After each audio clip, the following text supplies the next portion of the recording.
CBS News Bay Area Afternoon Edition with Ann Mekovic. Right now on the afternoon edition, it is a first alert weather day with powerful winds and rain sweeping through the Bay Area and causing some problems. A boat capsized in Alameda during this morning's downpour. We're going to have a live report on the rescue effort to save a woman on board. Thanks for joining us this Wednesday. We are tracking gray skies and rain clouds as a storm continues to make its way through the region. Taking a live look at the Golden Gate Bridge, where the clouds are still lingering. The North Bay got the brunt of the rain today, but strong winds are still a concern for much of the Bay Area. Let's get over to First Alert meteorologist Jessica Birch, who has been tracking this storm.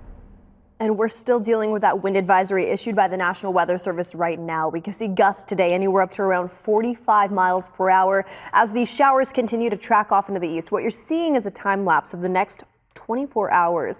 And so far, and as we head into the evening hours tonight, we can accumulate all of that. And we're expecting to see close to around 1/4 of an inch in total in places like Napa, all the way over to Vallejo. We zoom into these numbers. This is pretty impressive for a fast moving atmospheric river throughout the Bay Area. Now, here's the thing. As we head into the overnight hours tonight, those winds are going to start dying down. We're also going to be gearing up for some cooler weather now that this system is pushed through. This is a cold front in full force, and we're holding on tight to 60s today for our daytime highs anywhere from the coast, which is normal for this time of year, all the way off into our inland spots, which is not so normal. We're holding on tight to mid-60s today in Antioch, upper parts of the North Bay too, close to Santa Rosa, and that's the same trend all the way down into the Santa Clara Valley.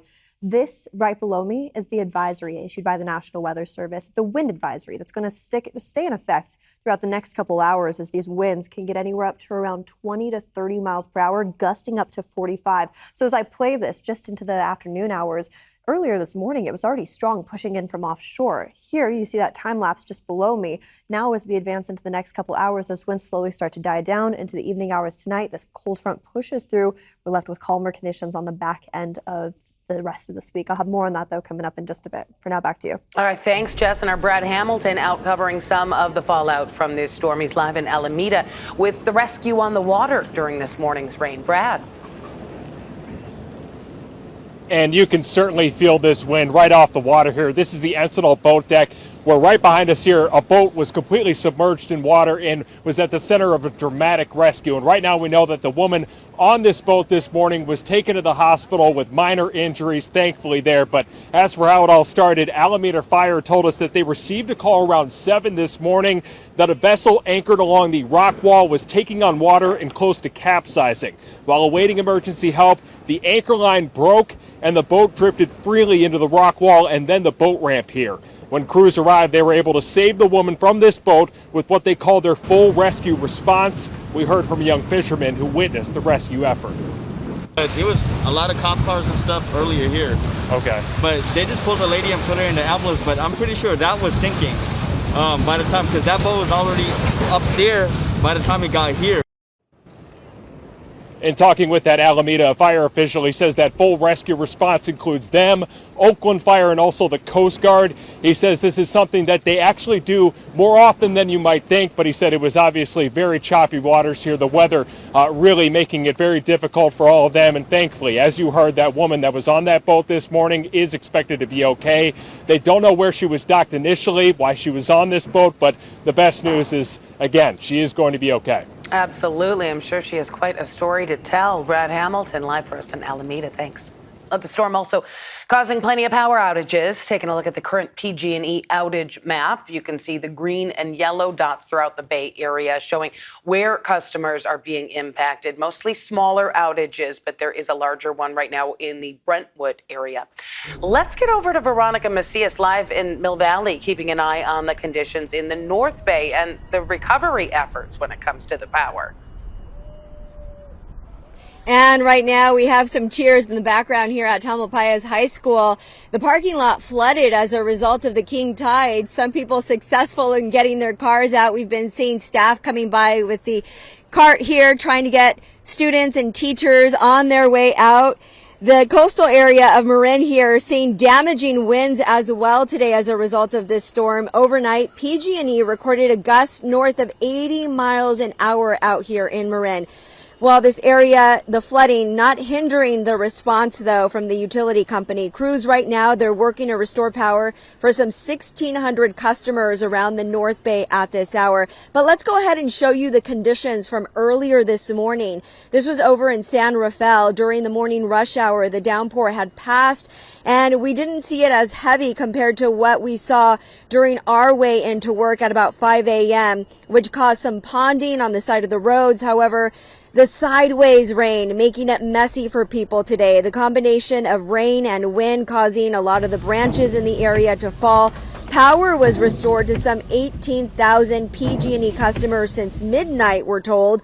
And we found power and out at several of the high schools and also elementary schools in this area. High schools like Terra Linda, they briefly experienced an outage, as well as Brookside Elementary. The utility company says they were prepared for the winter storm, a combination of the wind and the rain here. They were able to pre-stage. Take a listen. And we're really looking at, again, wind and rain. And those two things came together in this particular storm. High winds, high gusty winds, and rain. Our system did hold up quite well. And while the storm came in as forecasted, our system, we saw fewer outages than were predicted. We were able to pre-stage crews and equipment so that when those outages that did occurred, we were able to respond to them quickly.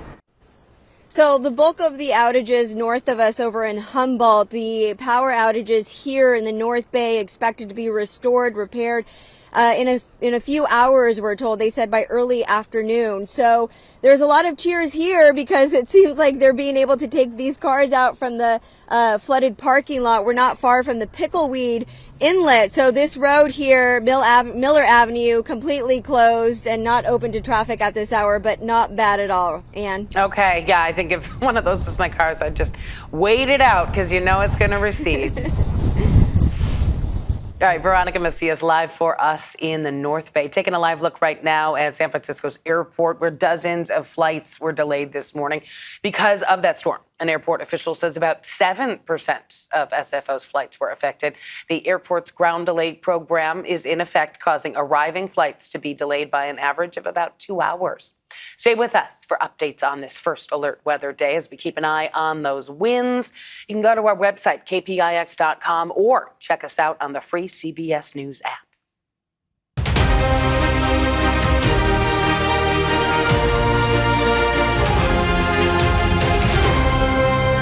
California Republicans wasting no time trying to block the newly approved Prop 50. Today, the state's GOP party announced that it filed a federal lawsuit asking for an injunction. That suit argues that the redistricting ballot measure is unconstitutional because it improperly uses voters' race as a factor in drawing the new maps.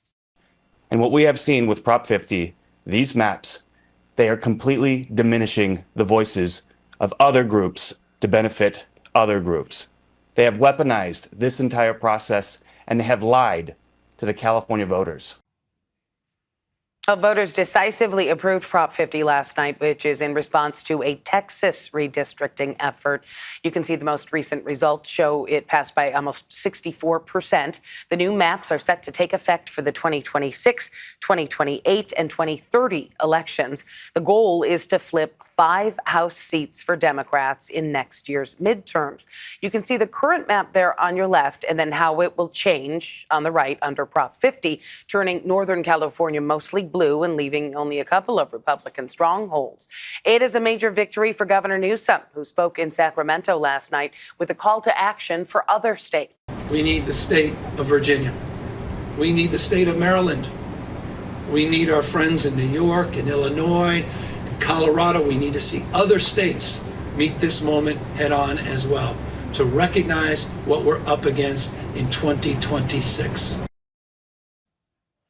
So even though Democrats and Republicans could cancel each other's gains between California and Texas, these are states in various stages of map redraws. So a lot of uncertainty remains. Some other major decisions that were on the ballot in parts of the Bay Area. Measure A was approved in Santa Clara County with nearly 57% of the vote. That will raise the county's sales tax through the next 5 years to help counter federal funding cuts impacting the county's healthcare system. And more than 54% of voters in Fairfax said no to a potential recall of the mayor, Liesl Blash. She faced that recall over pushback of her support of a building which would be a 6-story apartment complex in the town. Democrats secured several other big wins on Election Day, but in the mayoral race in New York, well, that could be signaling generational change, according to some political experts. 34-year-old Zohran Mamdani beat career politician Andrew Cuomo, promising to make New York City more affordable. He'll be the city's youngest mayor and its first Muslim mayor. He spoke about a new era for the city today. I am excited to be the first immigrant to lead this city in generations, and excited more, frankly, to deliver on an agenda of affordability alongside these incredible co-chairs for New Yorkers across the 5 boroughs. Now the mayor-elect's administration is taking shape. Today he revealed an all-female transition team and is ahead of his inauguration on January 1st. Among Mamdani's campaign promises, free buses and free universal child care. That race drew the largest turnout in more than 50 years. In Virginia, Democrat Abigail Spanberger defeated her opponent, the state's Republican lieutenant governor. Spanberger is a former congresswoman and CIA officer. She centered her campaign on economic issues as well as public safety, gaining support from big-name Democrats, including former President Barack Obama. She is set to make history as the state's first female governor. And in New Jersey, Democrat Mikey Sherrill will be the next governor, defeating her Republican challenger and a close ally of President Trump. The congresswoman put opposition to the president at the forefront of her campaign, focusing on key issues like cost of living. She's going to be the first female Democratic governor in the state's history. We are going to have more election coverage for you throughout the day. For the latest results anytime, head to our website, kpix.com. You can also find it on the free CBS News app. Still ahead here at noon and streaming on CBS News Bay Area, the government shutdown hitting a new record, the latest on lawmakers' efforts to end the stalemate. And the holiday spirit, ready or not, coming to San Francisco. We're getting a look at Pier 39's Christmas tree, fresh off her arrival. And let's take another live look outside before we head to break. You can see Alcatraz there in the foreground and rain clouds in the back. We'll be right back.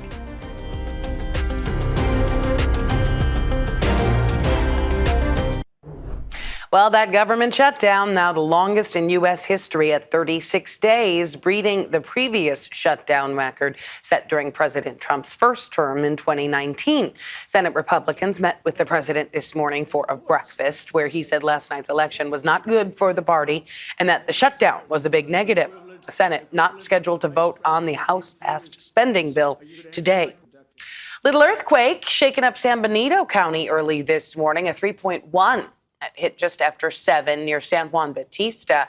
People felt light shaking from Salinas to Watsonville, according to the USGS, but no reports of any damage or injuries.